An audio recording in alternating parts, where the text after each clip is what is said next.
على سيد الرسل وخاتم الأنبياء أما بعد فأعوذ بالله من الشيطان الرجيم بسم الله الرحمن الرحيم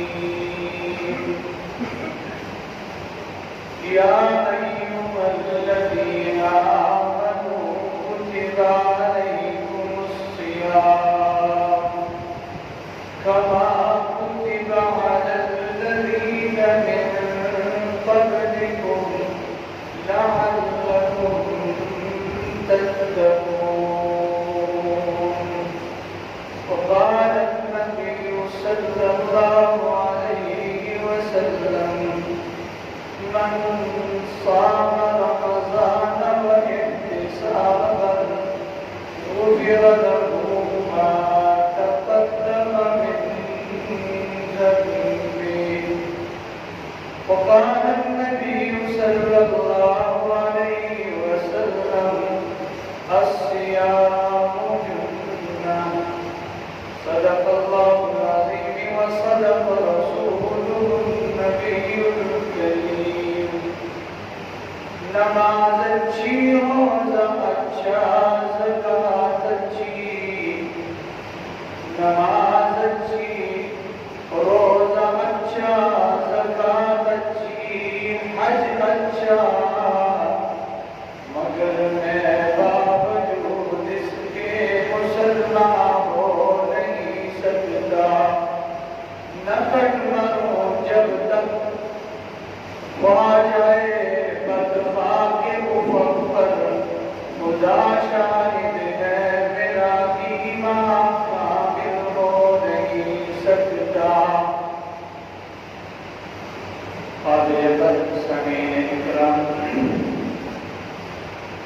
آج رمضان المبارک کا دوسرا جمعہ ہے. اللہ رب العزت کا لاکھ لاکھ احسان اور انعام ہے کہ اللہ نے مجھے اور آپ کو اللہ کے گھر میں چند گھڑیاں اللہ کی یاد میں گزارنے کی توفیق عنایت فرمائی. اور اللہ کی توفیق سے ماورا کچھ بھی نہیں ہے. جب تک کسی نیکی میں اللہ کی توفیق اور اللہ کا فضل شامل حال نہیں ہوتا بندہ کوئی نیکی نہیں کر سکتا. اور برائی اللہ ہی کی پیدا کرتا ہے، لیکن اللہ بندے کو اختیار دے چکا ہے کہ اللہ کی توحید اور نبی کی رسالت اور نبی کے یاروں کی زندگی کو دیکھ کر تجھے جو راستہ اچھا لگے تو اس پر چل پڑ. چنانچہ انسان اپنے ہاتھوں کی کمائی کرنا شروع کرتا ہے تو کچھ آدمی گندم بو کر اس کی کٹائی کر لیتے ہیں اور اس کا غلہ کھاتے ہیں. لیکن کچھ بد نصیب ہوتے ہیں، ان کی نصیب ایسی گھٹیا ہو جاتی ہے ان کے ہاتھوں کی وجہ سے کہ جب وہ بیج بو رہے تھے صرف بیج بونے سے کام نہیں چلتا بلکہ بیج بونے کے بعد اس بیج کی حفاظت بھی کرنی ہے تاکہ وہ کسی نقصان دہ چیز کی وجہ سے خراب نہ ہو جائے، فصل خراب نہ ہو جائے، کھیتی خراب نہ ہو جائے. اس دانے کی حفاظت اور اس دانے کو پانی دے کر وہ اس کو بڑھوتری دیتا ہے. یہ کوشش کرتا ہے اور نکالنے والی ذات اللہ. اسی طرح میرے بھائیوں اور دوستوں، ہم رمضان المبارک میں ماقبل جمعے میں نے ذکر کیا کہ رمضان نام ہے رک جانے کا. رمضان نام ہے، روزہ نام ہے رک جانے کا. کس چیز جہاں اللہ نے حلال رزق، حلال پانی اللہ نے ہم پر بند کر دیا، وہاں اللہ یہ چاہتے ہیں کہ جیسے میرے کہنے پر حلال چھوڑ دیا، اسی طرح حرام بطریق اولا چھوڑ دو۔ اب اگر بندہ روزہ رکھ لے اور اس کو آداب زندگی یا آداب روزے کا پتہ نہ ہو تو اس کا روزہ تو ٹھیک ہے، اس کا جسم تو ہوگا لیکن روزہ کامل نہیں ہوگا، لنگڑا لولا روزہ ہوگا، اس کی آنکھ بھوری ہوئی ہوگی، اس کا بازو ٹوٹا ہوا ہوگا۔ ایسے روزے کی اللہ کو کوئی ضرورت نہیں۔ تو جب ہم نے روزہ رکھ لیا، اللہ کے حکم کو مان کر، اللہ کے دیے ہوئے حکم کے پابند ہو کر حلال کو چھوڑ دیا، حرام کو بھی چھوڑ دیا، تو اس کو پھر اللہ فرماتے ہیں کہ اس کو محفوظ کرنا ہے۔ کس طرح؟ کہ اس کی حفاظت کرنی ہے۔ کس کے ساتھ؟ اس کی حفاظت کرنی ہے آواز اور بول اور چلن اور ہاتھوں کی قسم میں جتنی بھی جس قسم کی بھی آپ اس کی حفاظت کر سکتے ہیں۔ آپ کا ہاتھ ہے، آپ نے روزہ تو رکھا ہوا ہے، منہ بند کر دیا، لیکن ہاتھ اسی طرح چل رہے ہیں، اس روزے کا کیا فائدہ ہے؟ اس لیے ہمیں روزے کے آداب کو ملحوظ خاطر رکھ کر اس کی حفاظت کرنی ہوگی۔ اور روزے کی حفاظت جس طرح نماز کی مثال دی جاتی ہے کہ یہ فرض ہے، لیکن بہت سارے نمازی ایسے ہیں جب وہ نماز پڑھ رہے ہوتے ہیں تو نماز ان کی لیے دعا کر رہی ہوتی ہے، نماز ان پر لعنت بھیج رہی ہوتی ہے۔ کیوں؟ اس لیے کہ وہ اس کے آداب کا لحاظ نہیں کر رہے ہوتے۔ اسی طرح بہت سارے قاری قرآن پڑھتے ہیں، لیکن وہ قرآن یلعنہ ان کے اوپر لعنت بھیج رہا ہوتا ہے۔ اور قرآن پڑھنا صحیح تھا لیکن اس کے آداب کا لحاظ نہیں رکھا، تو یہی قرآن جو ثواب کا ذریعہ بن رہا تھا، جو نجات کا ذریعہ بن رہا تھا، وہی قرآن اسے بددعائیں دے کر محفوظ مقام سے غیر محفوظ مقام کی طرف لے جا رہا ہے۔ قرآن تو صحیح ہے لیکن قرآن کے پڑھنے والے کی قلت میں، قرآن تو صحیح ہے لیکن قرآن کو پڑھنے والے کی روحانیت میں، قرآن تو صحیح ہے لیکن قرآن پڑھنے والے کا ظاہر قرآن کا ساتھ نہیں دے رہا، یا تو اس کا ظاہر اس کے مخالف ہوتا ہے، یا اس کا باطن اس کے مخالفت کر رہا ہوتا ہے، یا اس کے حروف اس کا ساتھ نہیں دے رہے ہوتے۔ تو قرآن اس کے آداب کا لحاظ نہ رکھ کر پڑھنے والا، قرآن اس کے اوپر لعنت کر رہا ہے۔ اسی طرح جہاں نماز اگر اس کے آداب کی رعایت نہ رکھی جائے تو حدیث میں آتا ہے کہ یہ آسمانی دنیا پر جاتی ہے اور جب اللہ کے دربار میں پیش ہوتی ہے تو یہ بالکل معذور ہوتی ہے، تو وہ وہاں سے لوٹا دی جاتی ہے اور فرشتے اسے کالے کپڑے میں لپیٹ کر، براگندہ کپڑے میں لپیٹ کر اس نمازی کے منہ پہ مار دیتے ہیں، اور نماز اس وقت درد کے عالم میں بددعا دیتی ہے کہ اللہ تجھے اسی طرح ذلیل و خوار کرے جس طرح تو نے مجھے ذلیل کیا، اللہ تجھے کبھی کامیاب نہ کرے جس طرح تو نے مجھے ناکام کر دیا، اور اللہ تجھے کبھی کسی نہج پر نہ پہنچائے جس طرح تو نے مجھے اپنے مقام سے روک دیا۔ وجہ کیا ہوتی ہے؟ نماز پڑھنے والا تو بڑا خشوع خضوع سے وضو کر کے آتا ہے، لیکن جب اس کو آداب نماز کا علم نہیں ہوگا، جب اس کو رعایت کا علم نہیں ہوگا، جب اسے ارکان کا علم نہیں ہوگا، پوچھے جائے کہ بہت اچھی نماز پڑھ رہا ہے لیکن اس کا قیام اس کا ساتھ نہیں دے رہا، اس کا رکوع اس کی نماز کا ساتھ نہیں دے رہا، اس کا سجدہ اس کی نماز کا ساتھ نہیں دے رہا، ایسی نماز اللہ کے ہاں قابل قبول نہیں۔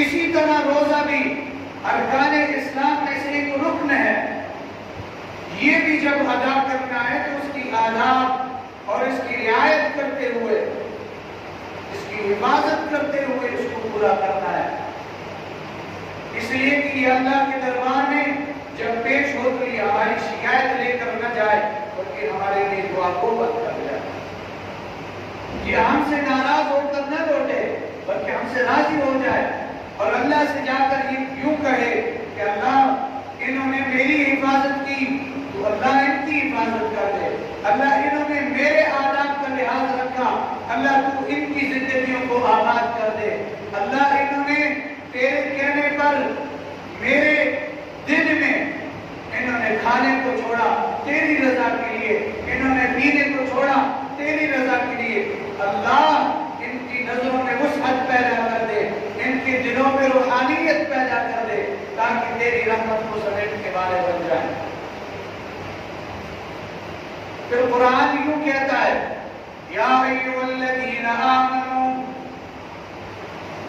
اے ایمان والو، جس طرح تم ماقبل ارکان کی طرف اللہ کی خوشنودی حاصل کرنے کے لیے بڑھتے ہو، اسی طرح یہ رکن بھی اللہ کی خوشنودی حاصل کرنے کا ایک بہت بہترین ذریعہ ہے۔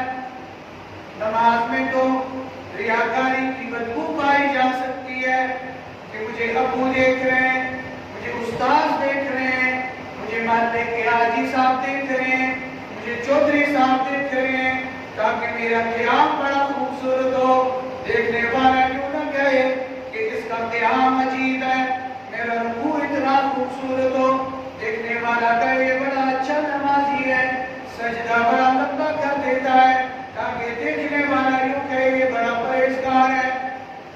یہ پایا جا سکتا ہے نا۔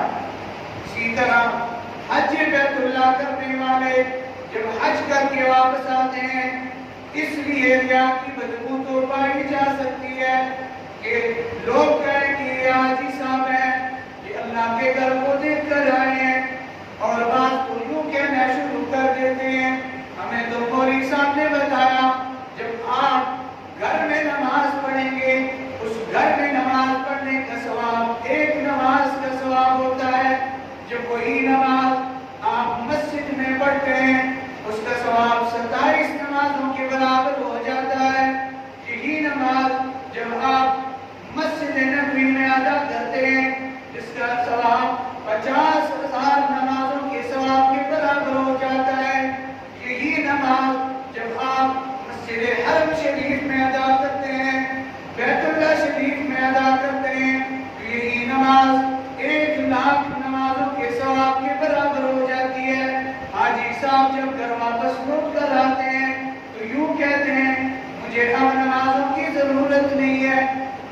کیوں حاجی صاحب؟ اس لیے کہ میں تو 1,00,000 نمازیں پڑھ کر آیا ہوں، 1,00,000 ایک نماز لاکھوں میں پڑھ کر آیا ہوں، میں نے اربوں نمازیں پڑھی ہیں، میری زندگی سے زیادہ ہو گئی نمازیں، اس لیے مجھے اب نمازوں کی ضرورت نہیں ہے۔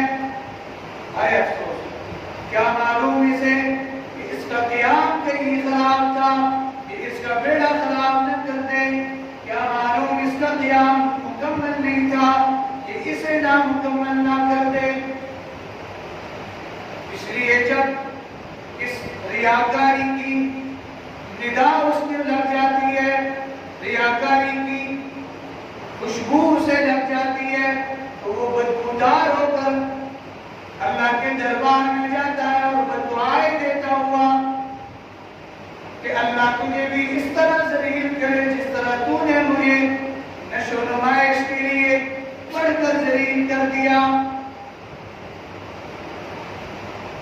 اس لیے ہم رمضان المبارک میں اللہ کے گھر کی طرف کیوں بڑھتے ہیں؟ ہمارا خوشی برمامور ہو جاتا ہے، دل دھڑکتا ہے، تاکہ ہم اللہ کے سامنے ہر 5 نمازوں کے اوقات میں، اس کے علاوہ تراویح کی نماز میں، اسی طرح سحری کے وقت میں، اسی طرح افطاری کے اوقات میں ہم اللہ کے سامنے گر گراتے ہیں۔ وجہ کیا ہے؟ ہمیں یوں بتایا گیا کہ جب وقت بدلتا ہے، مکان بدلتا ہے، تو چیز کی وقت اور مقدار بدل جاتی ہے۔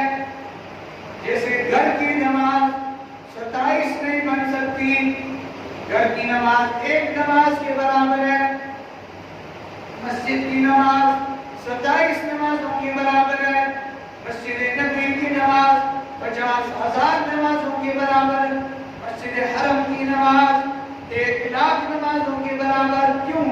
اس لیے کہ مکان تبدیل ہو رہا ہے، مکان کی تبدیلی ثواب کی تبدیلی کا سبب بن رہا ہے۔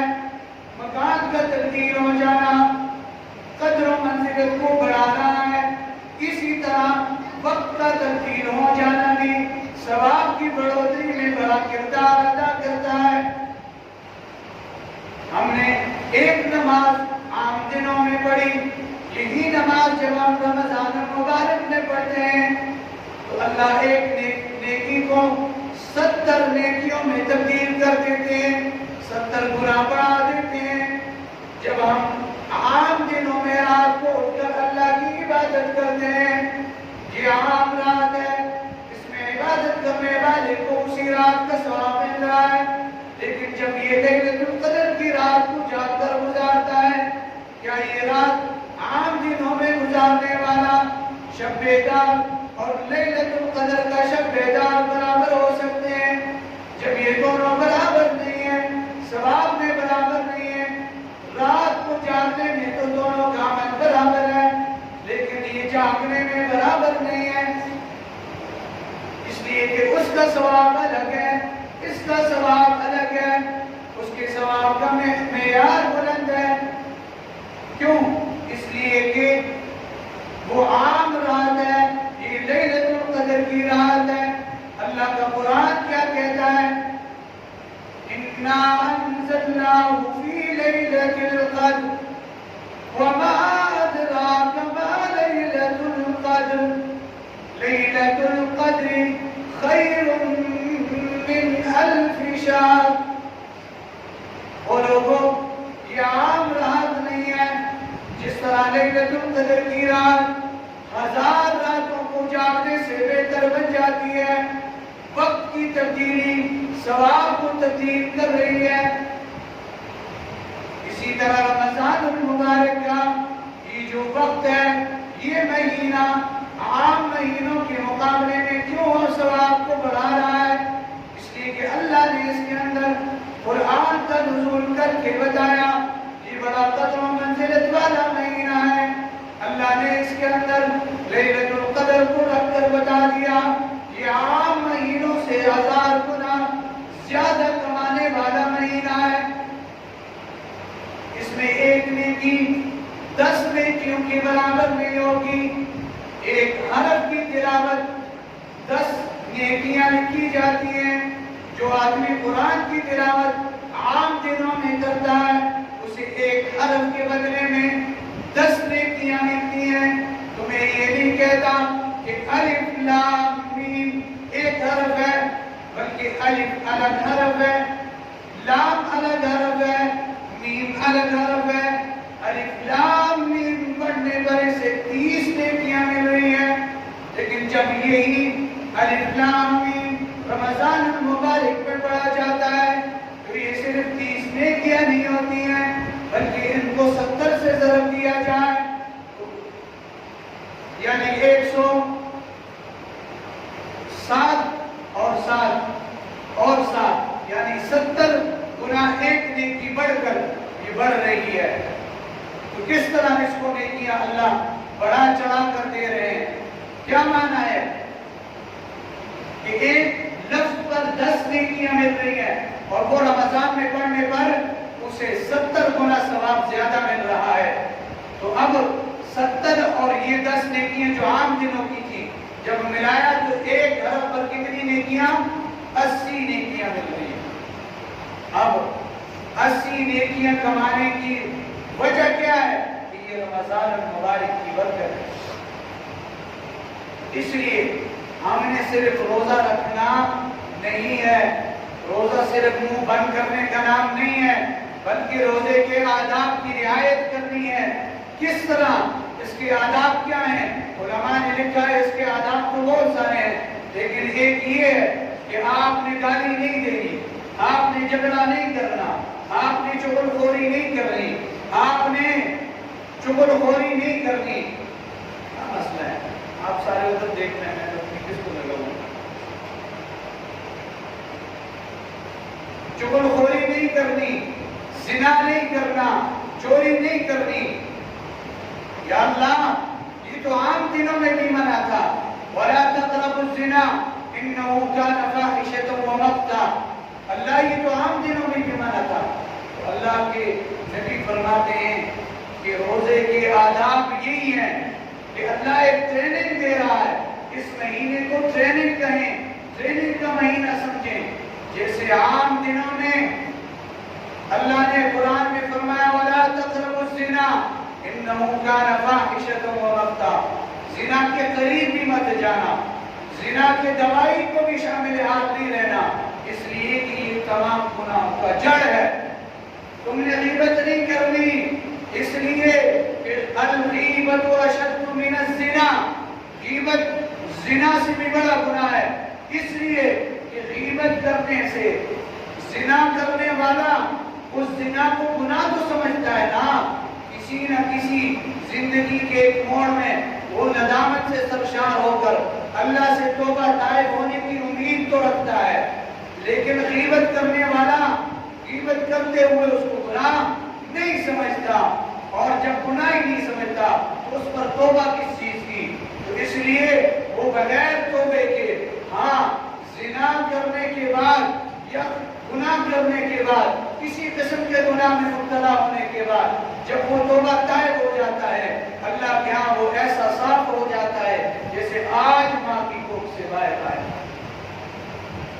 لیکن غیبت جب تک، یہ تو حقوق العباد ہیں، جب تک جس بندے کی غیبت کی ہے اس سے معافی نہیں مانگے گا، اسے پتہ ہی نہیں ہے کہ غیبت گناہ ہے، تو وہ اس سے معافی کس چیز کی مانگے گا؟ بغیر معافی کے، بغیر توبہ کے، اور بغیر اس بات کی کہ وہ اس کو گناہ سمجھے، اس کو گناہ ہی نہیں سمجھ رہا، کسی حالت میں اس کو موت آ جاتی ہے، تو اس سے بڑا گناہ کوئی نہیں ہے۔ غیبت مت کرنا۔ غیبت یوں ہے کہ جیسے مسلمان میت کا گوشت کھانا، آپ صلی اللہ علیہ وسلم نے فرمایا کیا تم پسند کرتے ہو اس بات کو کہ تم اپنے بھائی کا گوشت کھاؤ؟ صحابہ نے عرض کیا یا رسول اللہ نہیں، ہم کیسے پسند کر سکتے ہیں؟ فرمایا غیبت کیوں ہے؟ جب تم کسی مسلمان کی غیبت کرتے ہو گویا تم اس کا گوشت کھا رہے ہو۔ مردہ انسان کا گوشت کھانا جتنا غلیظ ہے اسی طرح یہ بھی اتنا غلیظ گناہ ہے۔ اور کل قیامت کے دن غیبت کرنے والوں کو اللہ تعالی ناخن لوہے کے دیں گے، ان کے ہاتھوں میں لوہے کے ناخن ہوں گے، اور وہ اپنے جسموں کو پھاڑ رہے ہوں گے، اپنے چہرے کو نوچ رہے ہوں گے۔ پوچھا جائے گا یہ کون لوگ ہیں؟ آپ صلی اللہ علیہ وسلم پوچھیں گے یہ کون لوگ ہیں؟ بتایا جائے گا یہ آپ کی امت کے وہ لوگ ہیں جو اپنے بھائیوں کی غیبت کیا کرتے تھے، آج اپنے چہروں کو اس لیے نوچ رہے ہیں، اپنے گوشت کے لوتھڑے نوچ نوچ کر اپنے آپ کو اس مصیبت میں کہ آنے والی مصیبت سے پہلے یہ مصیبت میں مبتلا ہے۔ اور ایک طرف یہ گناہ ہے میرے بھائیو اور دوستو، جب نماز گھر میں پڑھنے سے ثواب مسجد میں پڑھنے سے زیادہ ہو جاتا ہے، مکان کی تبدیلی ثواب کو بڑھا رہی ہے، اسی طرح مکان کی تبدیلی، وقت کی تبدیلی آپ کے گناہ کو بھی بڑھا رہی ہے۔ یہ عام گناہ تھا، جب آپ عام دنوں میں اس کو کرتے یہ ایک گناہ تھا، لیکن جب اس کو رمضان المبارک میں کریں گے تو یہ ڈبل گناہ ہو جائے گا۔ جب ثواب ڈبل مل رہا ہے تو گناہ بھی ڈبل کھاتے میں لکھا جائے گا۔ اس لیے ہمیں باقی اللہ کے رسول نے رمضان المبارک میں صرف منہ بند کرنے کا نام روزہ نہیں ہے، یہ بتایا کہ روزہ رکھنا ہے، اپنے کانوں کا بھی روزہ رکھو۔ اس لیے جب بندہ رمضان المبارک میں غیبت سے باز نہیں آتا، یہ برکتوں والا مہینہ، یہ مغفرتوں والا مہینہ، یہ رحمتوں والا مہینہ، جب اس بندے کو غیبت سے نہیں روک رہا، اس کا روزہ اتنا طاقتور نہیں ہے کہ اس کو غیبت سے روکے، اس کا روزہ اتنا طاقتور نہیں ہے کہ اس کو چغلخوری سے روکے، اس کا روزہ اتنا طاقتور نہیں ہے، اس کی ٹریننگ اتنی کمزور ہے کہ اسی دن اسی روزے میں چغلخوری کر رہا ہے، غیبت کر رہا ہے، ڈاکہ ڈال رہا ہے، دوسرے مسلمان کے لیے دوسرے مسلمان پر تہمت لگا رہا ہے۔ تو جب یہ آج اس روزے کی حالت میں باز نہیں آیا تو آنے والے یہ جو 11 مہینے گزارے گا یہ کس طرح چغلخوری سے روکے گا؟ جب وہ اسی دن نہیں رکا تو عام دنوں میں یہ کیسے روکے گا؟ اس لیے میرے بھائیو دوستو، چغلخوری نہیں کرنی، غیبت نہیں کرنی۔ کیوں؟ یہ غیبت ہمارے ثواب کو تو کم کرتی ہے بلکہ ہمیں جہنم کی طرف بلا رہی ہے۔ اور فرمایا الصیام جنۃ، یہ جو روزہ ہے نا، روزہ یہ اللہ کی طرف سے پردہ ہے، اللہ کے عذاب کی طرف پردہ ہے۔ جب تک کوئی بندہ اس کو پھاڑ نہیں لیتا تب تک یہ اللہ کے عذاب سے بچا رہتا ہے۔ اللہ کے عذابات کو بچانے والی چادر کیا ہے؟ یہ روزہ ہے۔ فرمایا یا رسول اللہ اس چادر کو کیسے پھاڑا جاتا ہے؟ فرمایا چغلخوری کر کے اس کو پھاڑا جاتا ہے، زنا کر کے اس کو پھاڑا جاتا ہے، تہمت لگا کر اس کو پھاڑا جاتا ہے، دوسرے مسلمان کے لیے گھٹا کھول کر اس کے لیے بخیلی کی اور اس کے لیے حسد اور اس کے لیے بغض پیدا کر کے لڑائی جھگڑا کرتے ہیں۔ جب عام دنوں میں اللہ نے منع کیا کہ تم نے لڑائی جھگڑا نہیں کرنا، تم نے زنا نہیں کرنا، تو رمضان المبارک میں تو بدترین اولا نہیں کرنا، اس سے اپنے آپ کو بچانا ہے۔ اور ایک فارمولہ یاد رکھیں، رمضان کس چیز کا نام ہے؟ رمضان میں 2 کام کرو، اللہ کی خوشنودی حاصل ہو جائے گی۔ فرمایا کیا؟ فرمایا ارادہ کرو کہ ہم رمضان المبارک میں کسی قسم کی اللہ کی نافرمانی نہیں کریں گے، اور جتنا میری وسعت ہوگی اللہ کی طرف سے جتنے بھی احکام ہیں میں ان پر عمل پیرا ہونے کی کوشش کروں گا۔ جب بندہ ان 2 چیزوں کی نیت کر لے گا اللہ اسے توفیق دے گا، اللہ اس کو توفیق بخشیں گے کہ وہ کبھی بھی، یعنی جب نافرمانی نہیں کرے گا، جب نافرمانی سے نکل جائے گا، خوشنودی کی طرف بڑھے گا، اسی کا نام تو متقی ہے نا۔ تو اللہ فرماتے ہیں میں نے روزے کیوں فرض کیے؟ فرمایا یا ایھا الذین آمنوا، اے ایمان والو میں نے تمہارے اوپر کتب علیکم الصیام، روزوں کو فرض کر دیا، کما کتب علی الذین من قبلکم، اسی طرح جیسے کہ ماں قبل امتوں پر اس کو فرض کیا۔ یا اللہ ان کی فرضیت کا مقصد کیا ہے؟ اس کی حکمت کیا ہے؟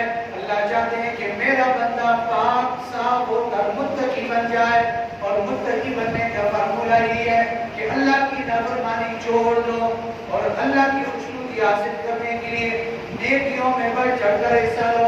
جب ہم یہ دونوں کام کرنے والے بن جائیں گے تو اللہ ہم سے راضی ہو جائے گا، اور جب اللہ راضی ہو جائے گا تو اللہ کی طرف سے تمام انعامات بندے کو حاصل ہو جائیں گے۔ کل قیامت کے دن بھی سارے نعمتیں حاصل ہونے کے بعد صرف اللہ کی رضا جو ہوگی، اللہ کا دیدار جو ہوگا، وہ صرف اسی بات پر تو ملے گا کہ جو لوگ اللہ کی رضا کی طرفدار ہوں گے، جو لوگ اللہ کی خوشنودی کے طرفدار ہوں گے، انہیں کو یہ چیز حاصل ہوگی، اور جنت میں سب سے بڑی جو نعمت اللہ عطا کرے گی وہ اللہ کا دیدار ہوگا۔ اس لیے میرے بھائی دوستو اپنے روزے کی حفاظت کرنی ہے، نافرمانیوں سے بچا کر۔